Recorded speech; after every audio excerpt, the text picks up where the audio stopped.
Why, hello! Today is the start of maintenance day. So we're not racing this weekend. This is the weekend after the Kent Rose Foundation arm drop that we did, where I did pretty massive bumper standing wheelie.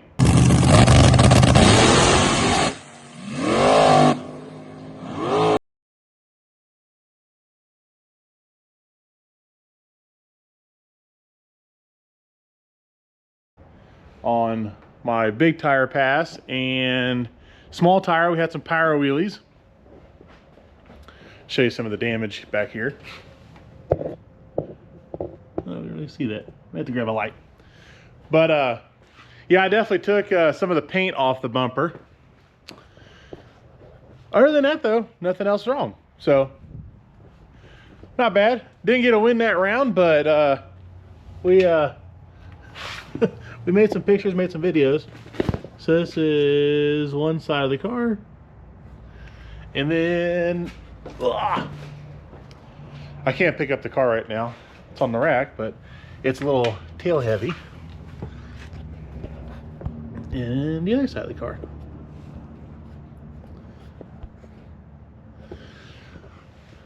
Oy.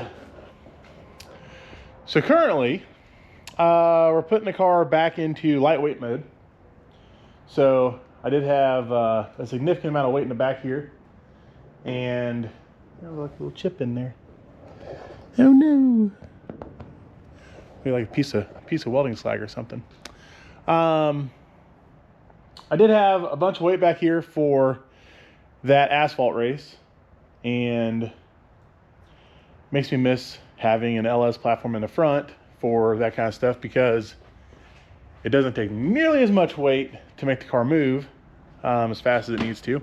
But I'm also impressed by how fast the car went at that weight. So I'm gonna tell you how heavy it was. I'm gonna pull up my phone here. Can't show you because I don't want you to see your percentages. But I'll tell you what it weighed. All right, with driver, it weighed 3,394 pounds. 3,394. Whew! It was heavy. That was heavy. I'll tell you the weight percentage on the rear, it was over 50% on the rear. So, it did run some pretty good passes though. I was pretty impressed what we did against West Snow. Really makes me excited to know that we can actually go that fast with the ProCharge big block on that kind of really bad surface, even with that much weight in it. So that is a lot of weight. That was probably 300 more pounds than I ever run on that kind of surface. So that was a lot. It takes a lot of effort getting that weight out of it. It took me and Eric, I think 4 hours to get everything situated in it, and it took a lot less getting it out of it. But it took us quite a while to get everything in it the way we wanted to, safely. Lots of weight clamps and distributing the weight around the car.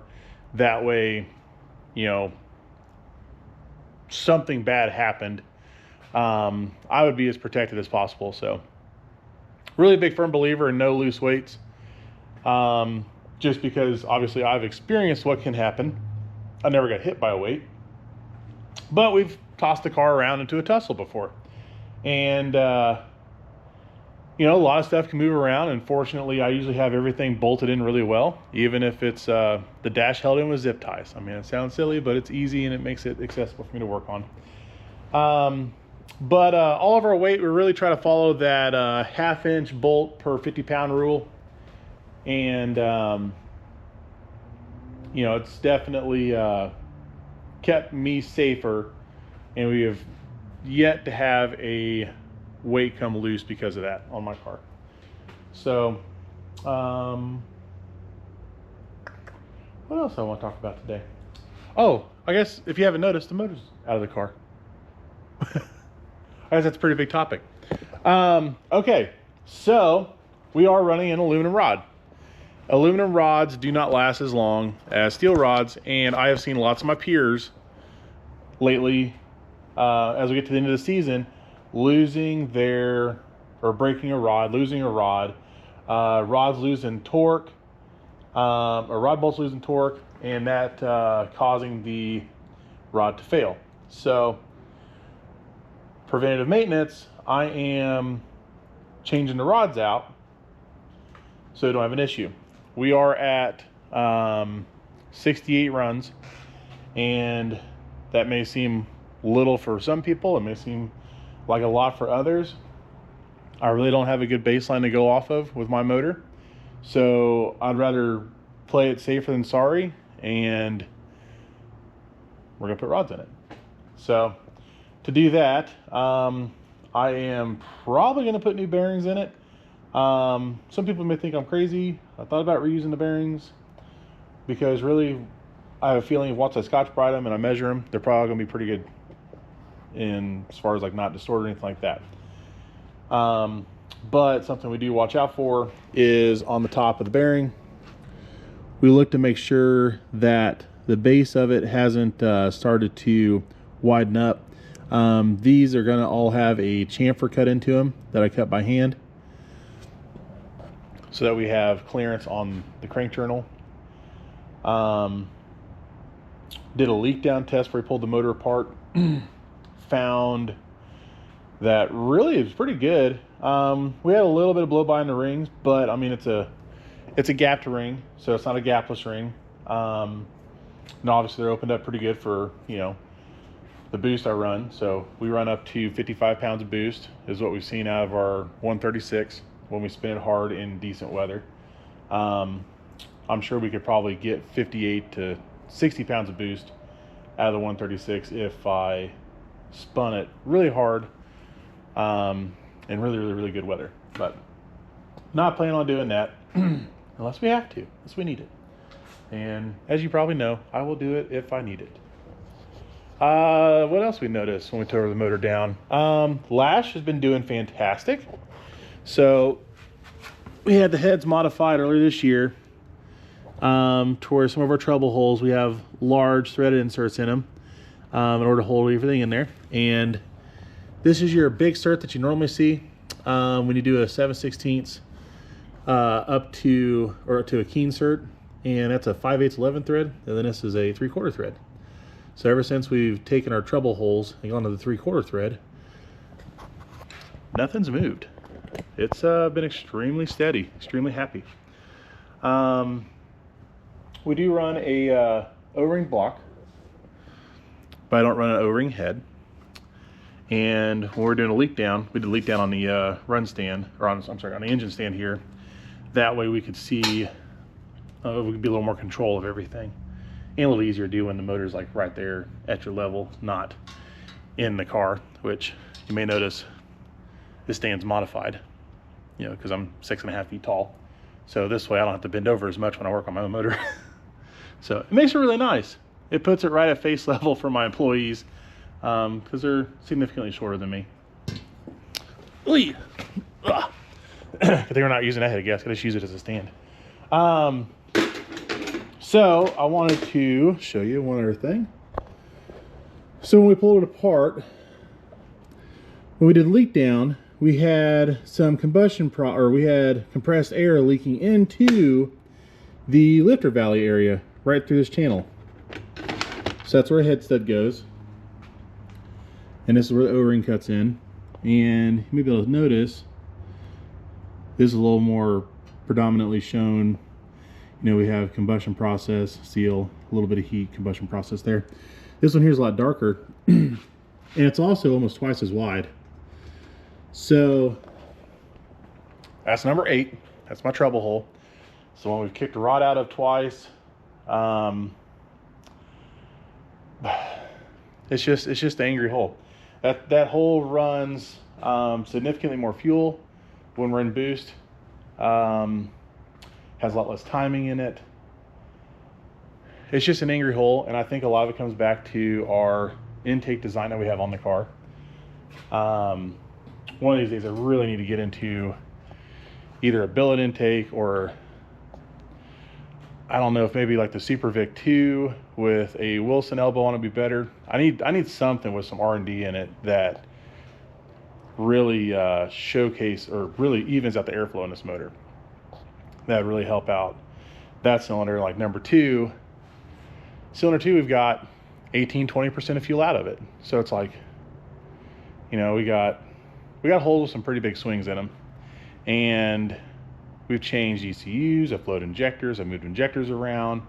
And this has been a problem for a long time. I mean, even when this was a turbo motor, it had same issue. And I mean, the turbo build, we had thousands of runs on with this intake. So it's always been very consistent that, you know, number 8 is a very air-filled hole. So something else I want to look at was my oil heater. So I got an oil heater we did this time, and we've been using it to preheat the oil, and I'll leave it on for quite a while. And it's got quite a bit of stuff stuck to it, and it might actually be losing some of its coating already. So maybe I should use it less. I mean, I like having the oil warm, because we usually try to preheat the oil up to 160, 170 degrees, and that can take, when it's 50, 60 degrees outside, it can take, you know, an hour and a half to do it. And we'll do it in the shop when we go to move the car, stuff like that. If we don't have access to push the car, we'll do that. So other than that, teardown especially wasn't that bad. It looked pretty good. I'm going to pop the rods apart, and that takes quite a while because we got to take all the rings off, got to take the spiral locks out, pull the wrist pins out, make sure the wrist pins aren't bent. We run a tool steel trimmed push rod in this, or wrist pin in this. So it just takes me a little while to tear that down and inspect that.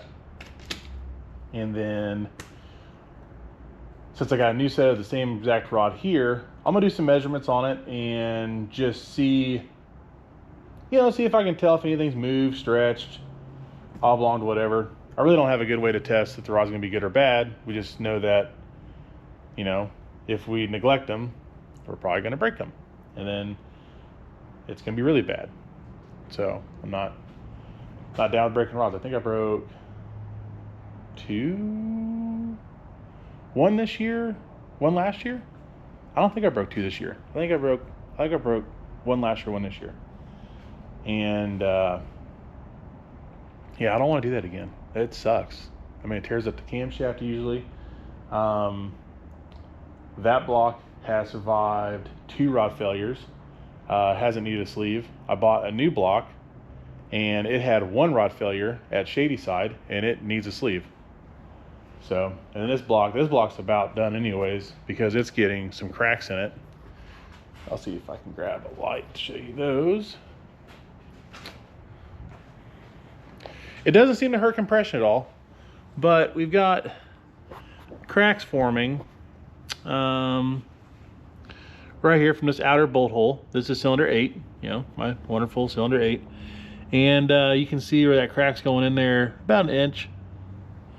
So it does get in the ring seal some. And then number 6 is starting to do it as well. It's barely starting to touch where the top ring goes. I can't see on the piston or the ring at all where the crack is actually affecting it. Leak down didn't change with the piston at the top or bottom of the cylinder, or top or middle. So we're just, we don't run water, so we don't have to worry about, well, it's a blind hole, so it wouldn't have mattered anyways. If it was a stock block, it would matter more. But on this block, I mean, we really just got to keep oil out of everything. So, other than that, I think we're going to just ring it rods in it. Not going to re-ring it. I've got new bearings here, so I'm going to see how these clean up and how they measure out. And if they look good, great. If not, I'll probably put rod bearings in it. Got main bearings too. Crankshaft looks good. There's no grooves. I mean, really everything looks pretty dang fresh. So, but I'm pretty good about oil changes anymore. I I do like to overuse the oil pan heater, like I said, so that really seems to help keep the oil clean to where we don't have any moisture in it by using that heater and sucking down the crankcase, especially like after our last pass. Sometimes we'll plug it back in with the oil good and warm, run the shop back on it, really suck all that moisture out and push the car in the trailer, and it really seems to help extend our oil life out. So, well, I think I'm gonna get down to work.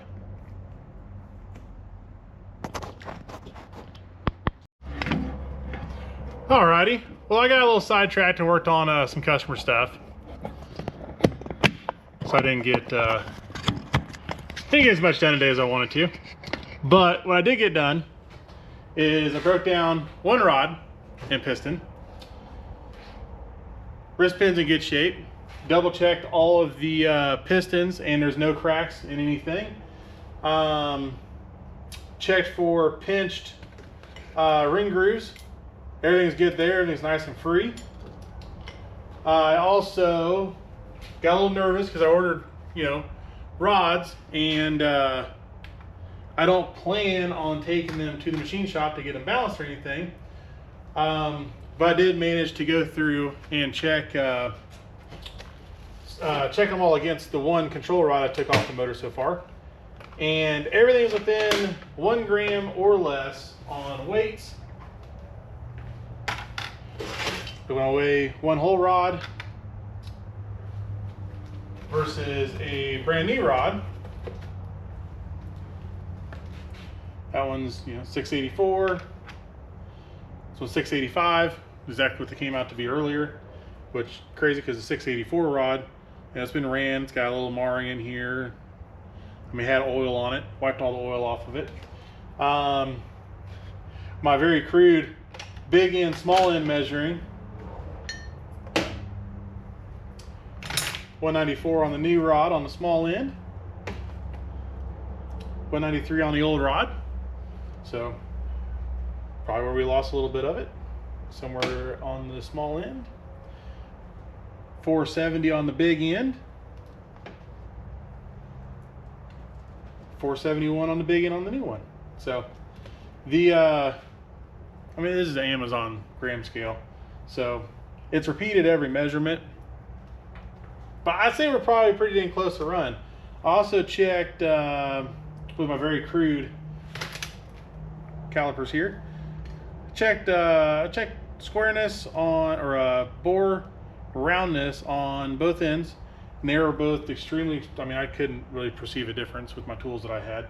And then I checked beam length, and all intents and purposes, this rod's probably still fine to run for a while longer. I'm not going to do that though. I'm going to do the right thing, and I'm going to put new rods in it because I know that's probably the right choice. Because let's face it, a set of rods a set of rods is cheaper than what just 1 week of expenses of going out racing anyways. By the time you buy tires, entry, fuel, wear and tear on the race car anyways, just fluids on it, spark plugs, and then wear and tear on the tow rig, a set of rods is cheaper than that. So it's about the same amount of money by the time you add rods, bearings, head gaskets, intake gaskets, oil pan gaskets. You add all that in there, and it's 1 week of racing, or 1 weekend of racing for me. On your average, like 8 to 10 hour trip, one way. So not a bad idea to do this anyways, but bug just lost its life. We got a bug zapper in here. Not very many bugs in here, but the ones that are in here aren't here for very long because they find the zapper and they go, see. What else? That's really about it on this one. I didn't get much done today. But I did spend some time looking everything over, so that way, the rebuild process will go quickly, easily, and I'm not really overlooking anything. And it's the weekend, so if I need parts, I got to order them Monday so that they're here in time for early next week. So we get this thing together and go racing. So, but while I'm under Elvira, I want to talk about Elvira a little bit. So our other video, I didn't have a whole lot of information because we really hadn't done a whole lot of looking at Elvira yet. I've had a pretty good chance to look over everything now, and the motor's coming out. I've got 5 leaky exhaust valves. Number 7 cylinder seems to be blowing quite a bit of air past the rings and the piston into the combustion, or into the crankcase. Not like it's got a hole in it, but definitely like it's got a ring issue or something. So that hole had, I think, 48% leak down. The rest of them were all like terrible. They're all like 35-40%, but they were mostly going out the valves, not past the rings and piston. I have sheared off a pin in the balancer again, and the woodruff key that was in there. So this is still a 388 6-bolt motor that I've been trying to play with, and I think I'm gonna freshen it up, and then I'm gonna sell this sucker. So if anybody's in the market for a motor, this one will be up for sale. It'll have a 6-bolt Broadix head on it, probably about 15,000 bucks once it's all freshened up. So I'm gonna take it apart, get everything fixed up in it, put it all back together, and then I'm gonna put all that money into my 427 I'm doing. So, but how bad did it shear the pins off? Pretty bad. So I'm turning the blower input, turn the blower, and the crankshaft, or the balancer, is spinning. And the crankshaft bolt is not spinning. But I'm turning accessories. That's not good. So I ordered another, or I'm ordering another Joe Blow supported hub and bearing for the timing chain cover. So I told my machinist, hey, let's get the 427 done. So I'm having our conversation with him on Monday. We'll get that ball rolling. Hopefully I have that motor in the next few weeks, and then I can get these heads fixed, put everything back together, and then this motor I'll probably sell with a set of Broadix cathedral port heads.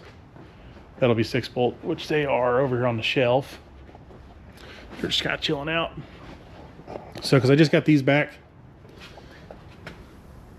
So I just got those all gone through, because those came off of my Stroker stock block 5.3 experiment. And I thought it'd be a good head for a 388. So it'll be a high port velocity. It still flows a shit ton of CFM. But yeah, either I'm gonna get these heads and put them on the 427, because these are an LS7 273 head, or I'll get these heads fixed, put them on the short block, sell all that, and I'll buy a new head. Wouldn't mind getting into like a mast or an all pro head or something else. So but other than that, Elvira just kind of sitting and chilling. So she needs the heartbeat fixed. Big block's looking pretty well ready for reassembly, so I'm gonna bag it back up and call a day for that, and then I'm gonna come out tomorrow. Now that I got my preliminary work done. Oh, here's my alarm to go. Now that I got my preliminary work done on the big block, I can start busting everything down and start reassembling one rod and piston at a time, and probably start popping it back in the motor and continue on from there. So, but all in all, it's going pretty smooth. Good smooth process. So that's what I'm gonna do, and then we'll get the motor back together, because next weekend, let me get back in the light here, kind of dark. Next weekend, we're gonna do Monroe, Louisiana. Kai Kelly's doing a 10,000 to win race. We did the race he put on in Alabama, Montgomery, Alabama, earlier this year, and we won that. And then we grudge raced Kai after that, and we spun, but the track surface was picking up dust. Our tires had more hits on it. Insert excuses here. I didn't change the tune-up. I thought I had a tune-up in it to beat them, and we struck and spun the tire. It happens. It was unfortunate to lose that, but because we've been looking forward to racing each other for a minute. So maybe I'll give that another shot this weekend. Maybe it'll just happen in the pairings. So I think they're going to do a Friday night. This is at Twin Cities, by the way, Twin Cities Raceway in Monroe, Louisiana. Friday night they're going to do a baller or high stakes shootout. So I think it's like $500 buy-in, and then whatever that money is, be winner take all, or however you want to split it in the finals. Supposedly Ryan Martin's supposed to be there with Phoenix with his first gen Camaro. Obviously every time he races that car, it wins. Don't know how. It's not the fastest car, and it just seems to be that they just work their way through the shootouts and end up in the winner's circle. So good for them. You know, sometimes we have that same luck too. Usually we're not the fastest car either, and we can get to the finish or to the winner's circle too. So there's going to be some very tough cars. So I feel that the cars that are coming to this event are going to be fast. So I know the spring race had a lot of killers there. I assume this race is going to have a lot of killers there. It's going to be a tough one. So definitely want to make sure we're as ready for that as we can be. And then I do want to try some different stuff in the rear of the car as far as ride height and four-link settings. So I'm not going to be really confident going into the high roller shootout, but I'm going to enter it anyways because I don't like testing. I'd rather test in competition and donate the money to the pot to the guy that does have his crap together and does win the race than to just be there and test and tune for no skin in the game. So I know some comments about that have been made before, especially like last weekend when I did a big wheelie and run what you brung, when obviously testing could have prevented that, but without knowing what surface we're racing on for sure, without seeing it in person. And it's really hard to sometimes find that exact same surface in a safe environment to actually test the vehicle. Really, trial by fire is the best way I like to do it. So, you know, if we get it figured out as we should as the rounds go on, fantastic. We're going to be tough to beat. But I mean, every time I take the car out, it's a learning lesson. So as long as I'm not going red off the line. So if I take myself out on the tree, that sucks. We're not learning much besides, you know, that I sucked on the tree. But, you know, if the car actually gets outran, or if something goes wrong with the car, or, you know, drives left out of the groove. I mean, if something goes wrong, at least we can try to correctively fix it. So that's why I like competition. Plus, I mean, I feel like I always push myself harder during competition than I do in testing. So, you know, like in testing, when I used to test on the street, if I'm on a 4-lane wide road and there's nothing in my way, I am going to not lift. I'm going to stay in it and make the pass so I get a good draggy feedback or a good data log. But the car may walk over 2-3 lanes. You know, I may let it just kind of just do its thing. You know, I won't move the wheel real hard and try to upset the car. I just want to try to get the pass done. Competition, you can't do that. You got to stay in your lane, obviously. So if it's drifting to the right or left, you need to know and you need to get it fixed. So, or I like to watch the steering input and see how much corrective input I'm putting in the car and use that to determine what I need to do on the rear of the car. So I don't like testing. I've always said it.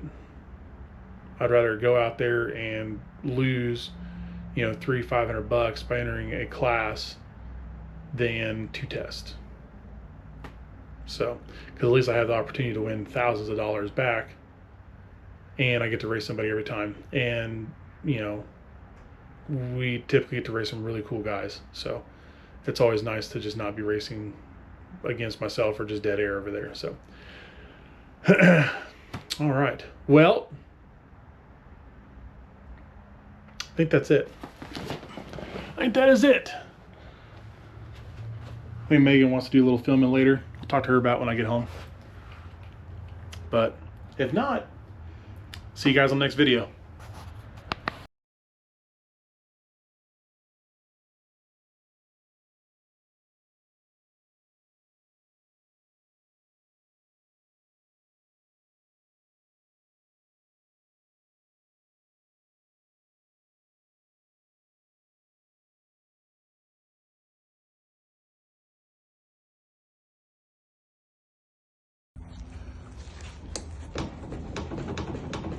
Say it's a little loose there.